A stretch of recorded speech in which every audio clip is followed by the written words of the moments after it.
Ce qui ne devrait absolument pas être le cas, étant donné que OpenAI se sont fait attaquer en justice après le suicide d'un jeune de 16 ans. Je sais que tu travailles, Roselaine, sur cette question d'intelligence artificielle depuis pas mal d'années. Je sais que tu as été l'un des premiers à t'exclamer, à trouver cette révolution formidable. Est-ce que tu commences à changer d'avis quand tu vois certains retours négatifs, ou alors tu gardes toujours le même enthousiasme? Non, je suis toujours aussi enthousiaste. Effectivement, on voit qu'il y a parfois quelques déconvenus, mais je pense toujours que quand il y a un problème, il se trouve entre la chaise et le clavier. Donc l'humain. Toujours. Donc c'est une affaire de quoi? Une affaire d'adaptabilité, une affaire de résistance au changement, une affaire de fainéantise, de paresse intellectuelle parfois? Il y a beaucoup de ça, il y a beaucoup de paresse intellectuelle, mais c'est très générationnel, j'ai envie de dire. C'est-à-dire que tout dépend de l'âge des utilisateurs. Les problèmes auxquels on est assujetti ou qu'on rencontre, notamment lorsqu'on a un public, notamment dans les formations ou dans les conférences, voilà, ou dans les conférences, on voit que les préoccupations sont diverses et variées. Effectivement, il y a de la fainéantise. Il y a deux niveaux. Il y a une fainéantise générale parce qu'on a tendance à confondre l'intelligence artificielle et le génie de la lampe.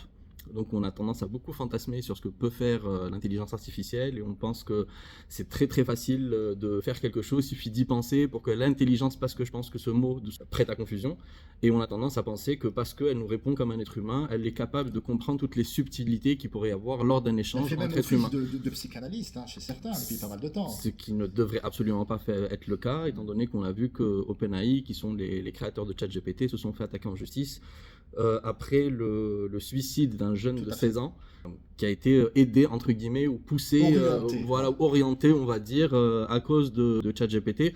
Alors les fameux parents qui ont déposé plainte sont quand même, de mon point de vue, de manière totalement subjective, bien plus responsables du suicide de leur enfant que de la technologie. C'est difficile de jeter le blâme. La dépression peut être quelque chose de très souterrain, de très invisible. J'en parle.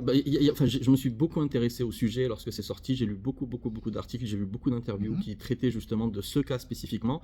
Et l'enfant en question, il y avait des signaux. En fait, il disait à ChatGPT qu'il en avait ras-le-bol, qu'il voulait se suicider. Il a même tenté de le faire. Il avait des marques sur le cou et il lui a dit: je vais voir si je vais montrer la marque, je vais me mettre de façon à ce que ma mère puisse remarquer la marque. Voilà, et puis voir si elle allait réagir. Et en fait, il est descendu, il a fait un câlin à sa mère n'a rien vu. Il est remonté, il lui a dit: elle a absolument rien vu, elle s'en fout de moi, etc. Et tout. Et l'autre a dit: je suis désolé. En gros, il a un petit peu conforté dans sa position.